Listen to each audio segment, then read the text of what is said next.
Kebahagiaan itu 11 macam. Ihdaha, salah satunya diantaranya ayyakuna zahidan fid dunya wa raghiban fil akhirah. Hendaklah kita menjadi orang yang senantiasa zuhud terhadap dunia. Maksud zuhud di sini, hati kita senantiasa di dalam hidup menerima apa adanya, apa yang sudah dikadarkan oleh Allah Subhanahu wa taala, dan tidak terlalu hubbud dunya.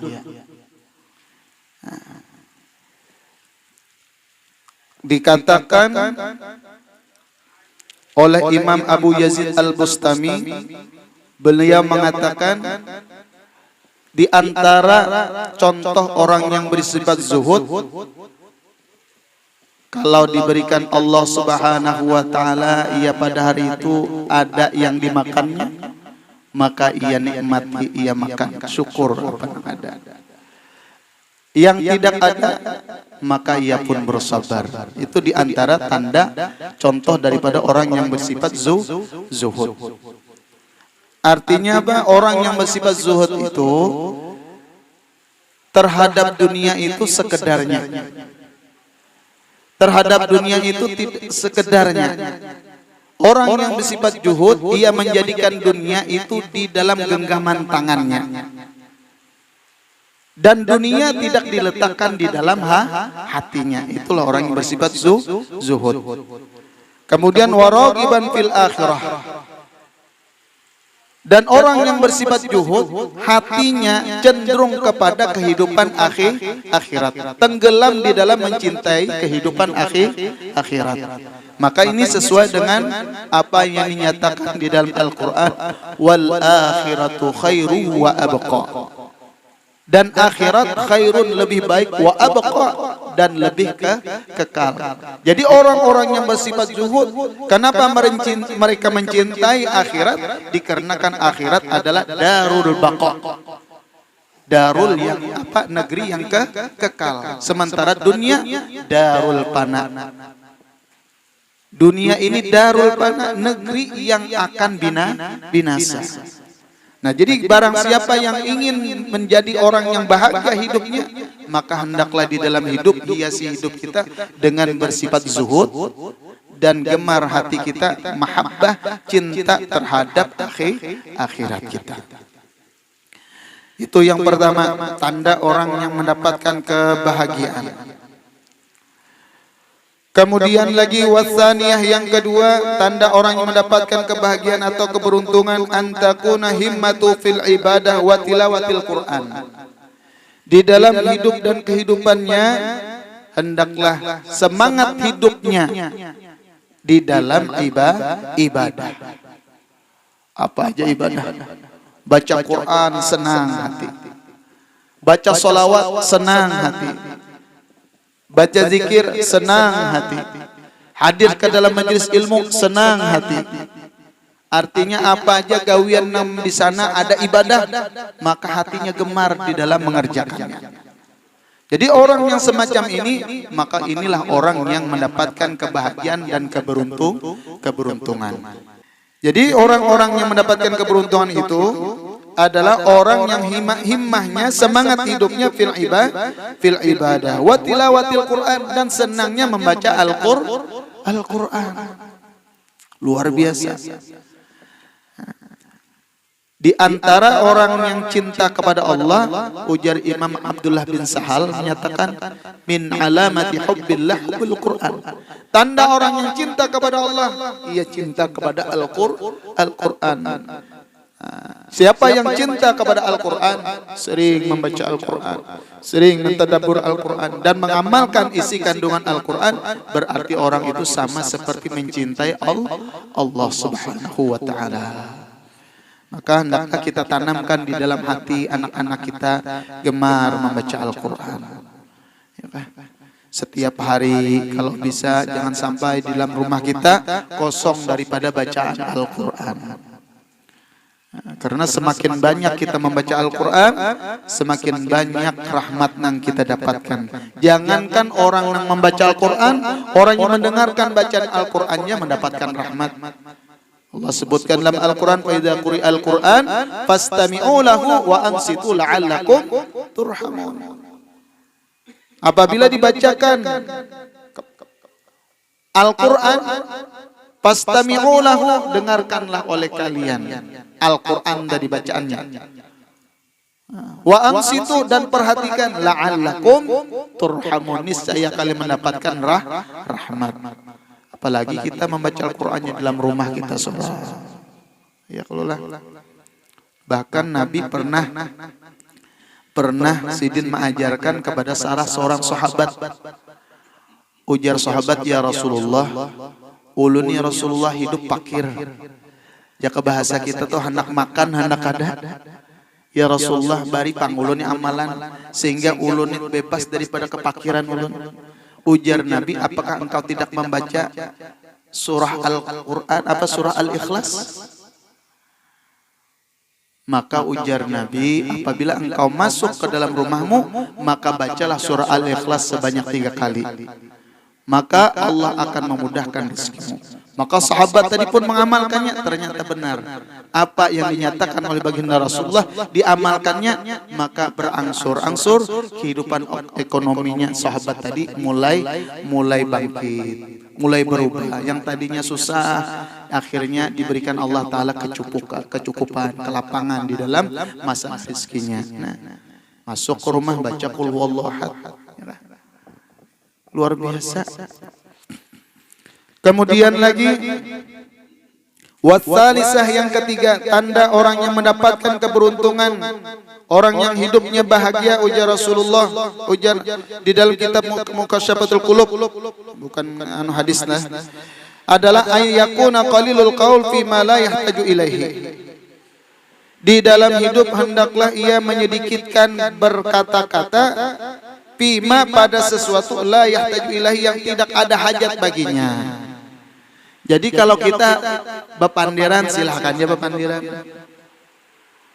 Tetapi ketika kita hendak bepandir, berpikir dulu, apakah ini manfaat atau kada? Apa ini sesuai hajatku atau kada? Apakah ini mengandung kebaikan? Apa kada? Bila kada mengandung kebaikan, maka hendaklah kurangi. Kadang-kadang kita ya kalau habis majelis nih, runuman dulu pandir, kemana-mana pandir ya kalau lah. Jadi kalau bisa tuh bepandir tuh nang bagus-bagus saja. Nah kalau kita di majelis, nang kita pandirakan masalah apa, apa majelis supaya lancar, manfaat pak. Ya kalau lah. Yang dibahas tuh apa, kebaikan-kebaikan aja. Ya kalau lah. Mun jangan kada bermanfaat, apalagi sampai menggibah orang lain. Na'udzubillah. Ujar Imam Ghazali, tanda orang yang nantinya mati dalam keadaan su'ul khotimah adalah ketika hidupnya senangnya adalah membicarakan aib orang lain. Maka nanti keluar rohnya dalam keadaan apa, bi ghairi iman. Ada sebutnya dalam kitab. Mudah-mudahan kita terhindar daripada perbuatan ghibah. Dan ini sesuai dengan hadis Rasulullah sallallahu alaihi wasallam. Ujar Nabi, "Man amana billahi wal yaumil akhir falyaqul khairan aw liyasmut." Tanda orang yang beriman kepada Allah dan hari akhir adalah orang itu mengatakan sesuatu yang baik-baik. Bila tidak bisa mengatakan sesuatu kebaikan, maka lebih baik diam. Jadi makanya dikatakan orang yang beruntung adalah orang yang mengurangi berbicara kecuali kepada yang manfaat, kecuali kepada yang mengandung kebaikan. Nah, ini sesuai dengan hadis Rasulullah. Siapa yang beriman kepada Allah dan hari akhir, maka hendaklah mengatakan kebaikan. Bila tidak bisa, maka hendaklah ia diam. Nah, ya Allah. Tidak ada orang yang paling beruntung kecuali orang yang beriman kepada Allah. Mudah-mudahan kita berataan keluarga kita, zuriat keturunan kita dijadikan Allah Ta'ala orang yang beriman. Kemudian warabi'ah yang keempat, ayyakuna muhafazan ala salatil khamsi. Yang keempat adalah orang yang mendapatkan keberuntungan, kebahagiaan itu adalah orang yang menjaga salat 5 waktu. Itu beruntung benar. Bila ada orang tuh hidup tuh kawanya sembahyang 5 waktu tuh kada ketinggalan, beruntung sudah. Nang kayak apa aja gawiannya, nang kayak apa aja susahnya. Tapi kalau masih salat 5 waktu beruntung. Tapi sebaliknya nang kayak apa aja sugihnya, nang kayak apa aja tinggi pangkatnya, nang kayak apa aja hebatnya gawiannya, tetapi dalam hidupnya kada menggawi salat 5 waktu, itu adalah orang yang rugi. Nang paling rugi lagi nang mana susah gawian. Ya kalau susah benar gawian, ya kalau kehidupan susah, sembahyang pulang kada. Ini jaka ibaratkan tolah sudah gugur tetimba ketiban tangga lagi. Sudah gugur, nah tetindih tangga pulang. Sudah hidup susah, sembahyang pulang kada, makin susah lagi. Ini orang sugih aja tuh, orang sugih, orang tinggi pangkatnya, nah kayak apa aja kehidupannya hebatnya, tapi sholat yang 5 waktu kada digawinya, maka itu rugi. Lebih rugi lagi orang nang susah hidup, sembahyang kada. Rumah bocor, ya kah? Sudah bocor banjir Al-Quran. Umpama sembahyang dalam rumah kada, rugi. Di dunia rugi, lebih-lebih lagi di akhirat. Tetapi orang yang salat 5 waktu, Masya Allah. Ujar Nabi, man hafaza ala salah, akramahullah bi khamsi khisal. Siapa yang menjaga salat 5 waktu, ujar Nabi, Allah akan memberikan kepadanya 5 kemuliaan. Pertama, yarfa'u anhu daqal aishi. Allah angkat kesempitan hidup. Ada jajalan keluarnya, pinangali usaha, ada aja kemudahannya, pinangali urusan, ada aja jalannya. Ya kalau lah, karenanya sholat 5 waktu tadi, Allah angkat kesempitan hidupnya. Wa adabal qabri, Allah angkat siksa kuburnya. Orang disiksa di dalam kubur, ini kada. Ini dikarenakan mengerjakan sholat 5 waktu dipeliharanya.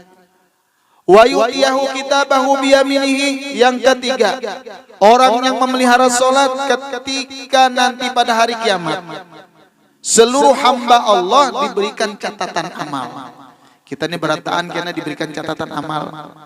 Apa itu catatan amal? Itu catatan amal, itu perbuatan kita, amaliyah kita, gawian kita ketika hidup di dunia.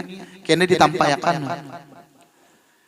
Adapun tanda kebaikan seseorang mendapatkan kebaikan daripada catatan amal, amalnya baik, maka catatan amal tadi nanti dalam riwayat diberikan catatan itu di tangan kanan.